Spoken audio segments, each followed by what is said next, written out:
Olá, bom dia! Começa aqui mais uma edição do Eldorado Expresso, que traz para você os principais destaques das plataformas do Estadão nesta quinta-feira. Oi, Carol, bom dia. Bom dia, Heisen, bom dia a todos. A gente volta a falar dos números da chuva, né? O resultado daquele temporal que caiu sobre a Baixada Santista. Já são 27 mortos na Baixada Santista, nas cidades do Guarujá, de Santos e de São Vicente, em decorrência daquela chuva de segunda e terça-feira. As buscas continuam hoje por parte do Corpo de Bombeiros porque ainda há 22 pessoas desaparecidas.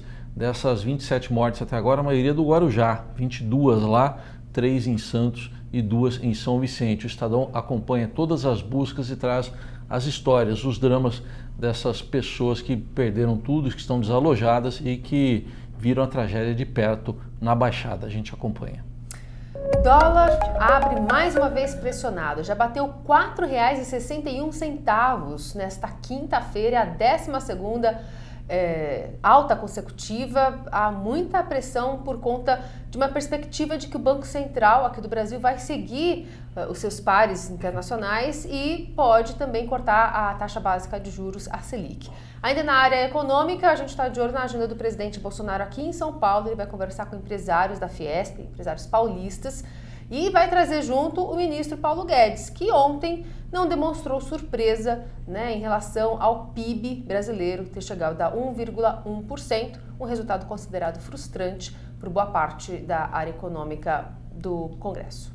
Enquanto isso, o Estadão Broadcast revela hoje que no mês de janeiro o governo Bolsonaro concedeu 75% dos benefícios aí do Bolsa Família, das novas concessões, na verdade, do Bolsa Família, para estados do Sul e do Sudeste. E para o Nordeste, apenas 3%. Esses dados foram enviados pelo Ministério da Cidadania ao Congresso, foram obtidos pelo Estadão Broadcast, estão detalhados lá. O Nordeste é, na sua maioria, governado pela oposição e lá estão quase 38% das famílias na pobreza ou na extrema pobreza. O governo ainda não explicou essa disparidade de dados, a gente acompanha e atualiza para você ao longo do dia. Aristério Pereira dos Santos, ex-secretário de Justiça, secretário nacional de Justiça do governo Temer, foi preso nesta manhã no Rio de Janeiro em uma nova fase da Operação Lava Jato.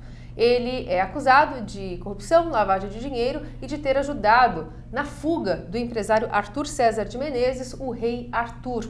Também a Polícia Federal afirma que ele pode integrar um sistema que beneficiaria outros integrantes do Tribunal de Contas do Rio. Essa operação está em andamento. O juiz Marcelo Bretas expediu ainda 38 mandados de busca e apreensão e o Estadão acompanha. No futebol, destaque para a participação brasileira, muito boa até aqui, na Libertadores da América. A fase de grupos começou nessa semana, 6 jogos com equipes brasileiras e 6 vitórias. As duas últimas ontem à noite. O Palmeiras venceu o Tigre lá na Argentina por 2-0 e o Flamengo venceu o Júnior Barranquilla na Colômbia por 2-1. E hoje estreia o último brasileiro, o São Paulo vai enfrentar o Binacional na cidade peruana de Juliaca, a 3.825 metros de altitude. Todo um esquema especial do São Paulo para viajar para lá, para chegar meio em cima da hora do jogo. E vai ser o grande dia de a gente ver Alexandre Pato no Peru. O Ministério da Saúde confirmou o terceiro caso de coronavírus aqui no Brasil, também do estado de São Paulo. Já são 531 casos suspeitos. E agora de manhã, um quarto caso que estava sob investigação foi confirmado também, de uma adolescente de 13 anos, também passou pela Europa, mas ela não tem sintomas, então não vai entrar como um caso confirmado nas contas do governo federal. Fora isso, tem diversos desdobramentos na área econômica, né, do coronavírus, como a gente já sabe, e também está afetando a área cultural. Por exemplo, na estreia do filme 007, Sem Limite para Morrer.